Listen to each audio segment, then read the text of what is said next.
Jakarta, ibu kota sebagai pusat kekuatan, apa dasarnya? Bagi mereka iya, karena mereka bebas bermanuver.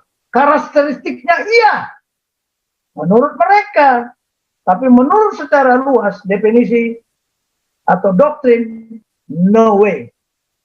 Ya, itu aja. Makanya kemenangan mereka di Jakarta, rebut gubernur, posisi gubernur harus direbut. Bahkan sebentar lagi mereka ingin merebut presiden. Tunggu dulu, karena kita tidak satu visi, tidak satu misi, tidak satu konstitusi. Benar sekali, Pak. Sangat mudah mengalahkan Indonesia, Pak. Tinggal hantam Jakarta, selesai, Pak, semua.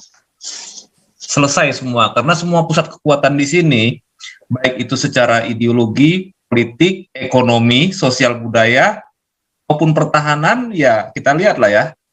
Antara kita yang elit, kekuatan-kekuatan intinya itu ada di Jakarta semua.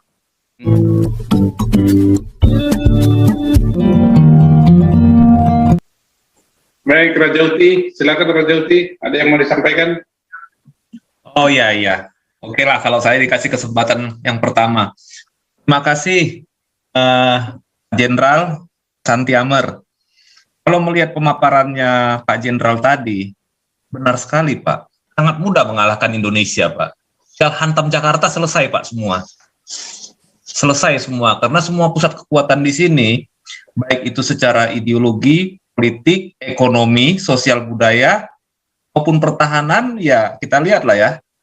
Antara kita yang elit, kekuatan-kekuatan intinya itu ada di Jakarta semua.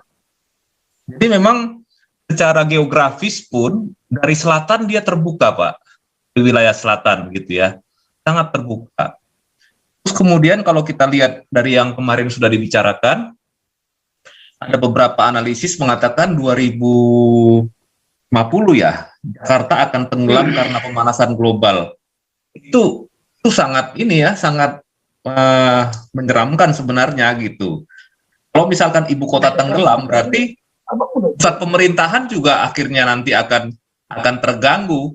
Kalau saya melihat pemerintah kita sekarang itu sedang berusaha menghindari bahaya yang mengancam di masa yang akan datang gitu.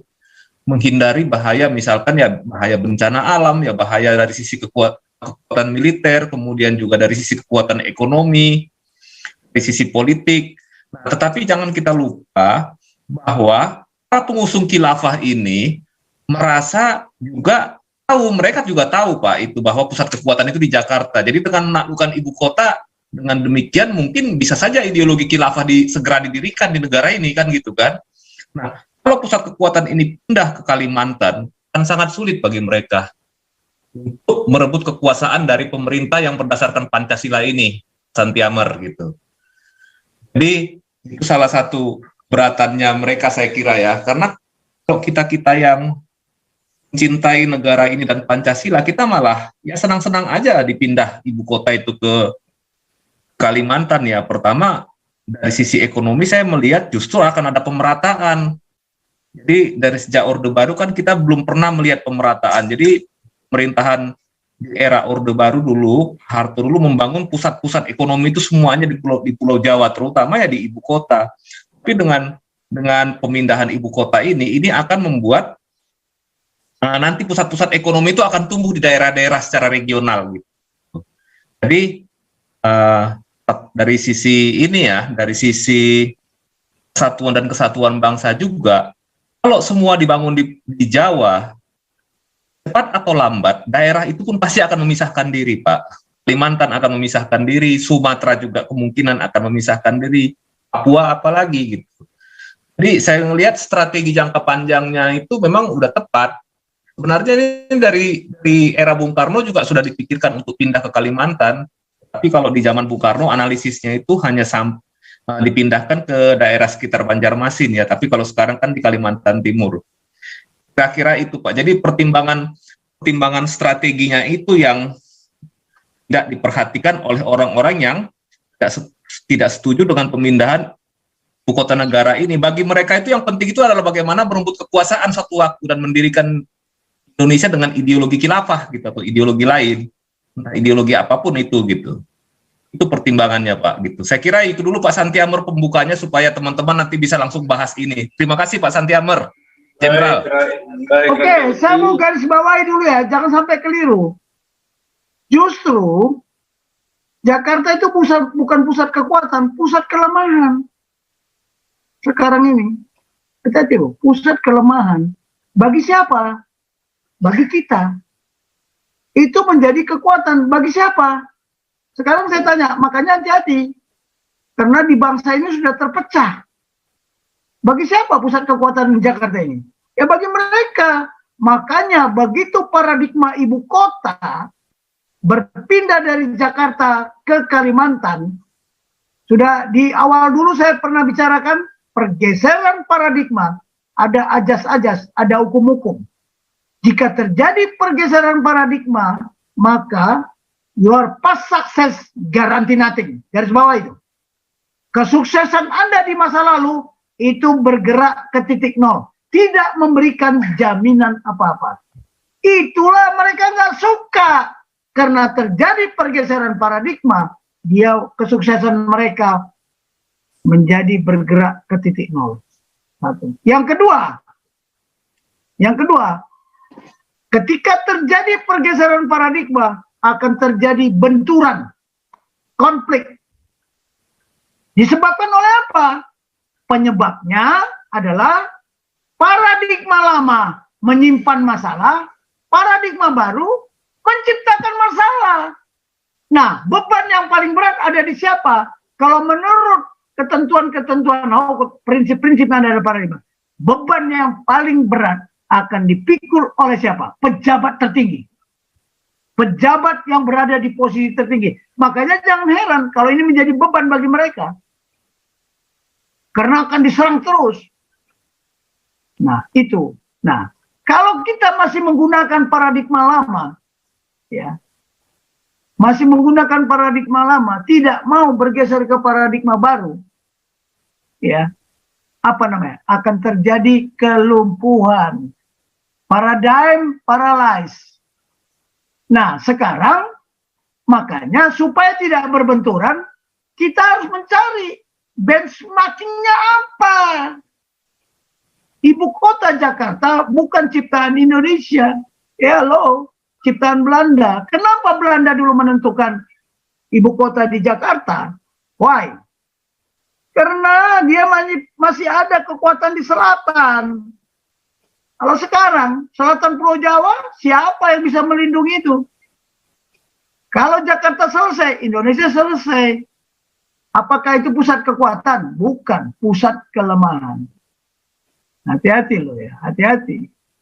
Nah, saya juga mencari pusat kekuatan saya. Tapi saya ini susah. Kelemahan saya adalah kekuatan saya. Kekuatan saya adalah kelemahan saya. Ya, ini persoalannya. Oke lah ya. Jadi saya mau menjelaskan di sini, justru kalau semua terpusat di Jakarta, ya, itu akan menjadi. Saya bilang itu kekuatan-kekuatan ya, bukan pusat kekuatan. Kekuatan-kekuatan yang ada di Jakarta itu terkonsentrasi. Itu bukan pusat kekuatan. Ibu kota bukan pusat kekuatan. Mohon maaf. Contoh, ya contoh Australia, ibu kotanya di mana? Di Canberra. Tapi pasukannya ada di mana? Ada di Darwin. Bukan di Canberra. Nggak ada komando gabungannya di Canberra, nggak ada. Ada di Darwin, ada di Sydney. Hati-hati loh. Nah, seperti Amerika. Di mana pasukannya? Tersebar. Ada 5 komando gabungan. Ya, ada Northcom, ada Indo-Pacific Command, ada Centralcom, bukan di ibu kotanya. Halo, Washington, enggak. Ya, bukan. Nah, ini kita harus memberikan pencerahan. Kalau kita bilang Jakarta, ibu kota sebagai pusat kekuatan, apa dasarnya? Bagi mereka iya. Karena mereka bebas bermanuver. Karakteristiknya iya. Menurut mereka. Tapi menurut secara luas definisi atau doktrin, no way. Ya, itu aja. Makanya kemenangan mereka di Jakarta, rebut gubernur, Posisi gubernur harus direbut. Bahkan sebentar lagi mereka ingin merebut presiden. Tunggu dulu. Tunggu dulu. Karena kita tidak satu visi, tidak satu misi. Tidak satu konstitusi. Tidak satu ideologi. Tidak satu politik negara. Yang ada politik sekarang politik partai.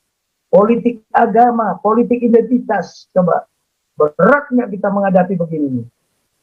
Inilah kita hancur dari dalam. Oke, lanjut.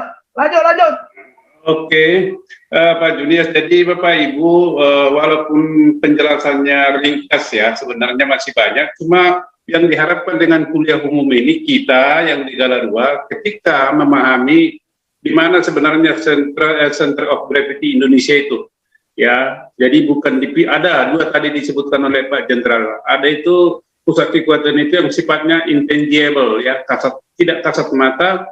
Ada yang tangible, kasat mata. Jadi mengidentifikasi dan menyimpulkan ibu kota Jakarta sebagai pusat kekuatan daripada bangsa Indonesia itu salah.